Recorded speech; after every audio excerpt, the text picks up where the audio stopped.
Gender refers to the attitudes, feelings, and behaviors that a given culture associates with a person's biological sex. Gender identity is the gender an individual identifies as. It may not be the biological sex they are born with. Gender identity goes beyond the terms male or female. Sex refers to the biological traits distinguishing male and female. This refers to chromosomes, anatomy, hormones, and other physiological components. Sexuality describes an individual's physical, emotional, or sexual attraction to another person.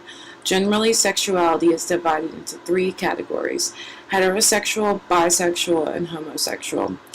Since the subject of gender, sex, and sexuality covers such a broad range of topics, I chose to focus on the unfair, unequal treatment of women and the LGBT community around the world.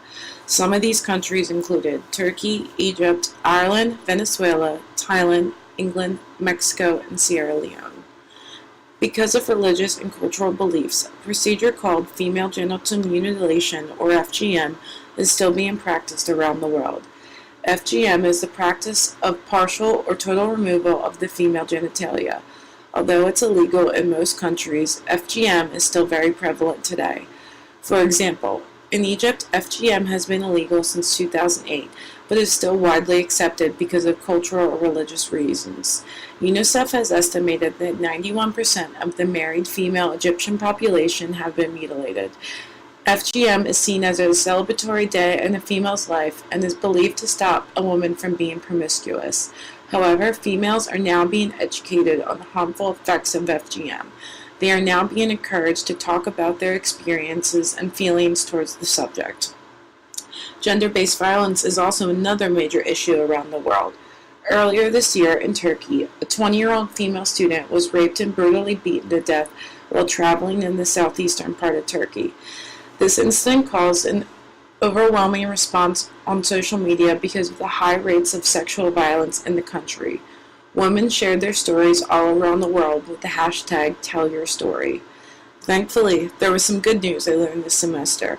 In England, at an annual teachers' conference, they approved that students should be taught a positive representation of same-sex relationships in school sex education. They want to create a more positive environment for the LGBTQ community and an understanding about sexuality and gender that fits the 21st century. So why are these issues so prevalent in 2015? From a sociological perspective, gender inequality is a complex mix of structural and cultural factors that needs to be addressed if we want to reduce these issues any farther. Children are still socialized from birth into traditional female and male roles, and gender-based stereotyping incorporating these notions still continues. This form of socialization continues to hold women back, and also because of countries' strict cultural beliefs and practice. Meanwhile, in more developed nations, this creates financial obstacles in the workplace for females, even if they are more qualified for a job than a man. What about the rights of individuals of the LGBTQ community? Although we have made great strides over the last century, we still have a long way to go in creating a socially accepted society for the LGBTQ community. In certain areas of the world, homosexuality is seen as a deviant behavior. They are discriminated and targeted in homophobic violence.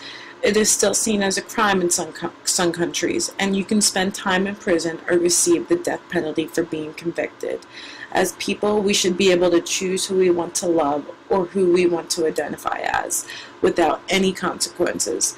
Instead of trying to control and socially exclude the LGBTQ from our society, we should welcome them with open arms and let them choose who they want to love or identify as. Created using Powtoon.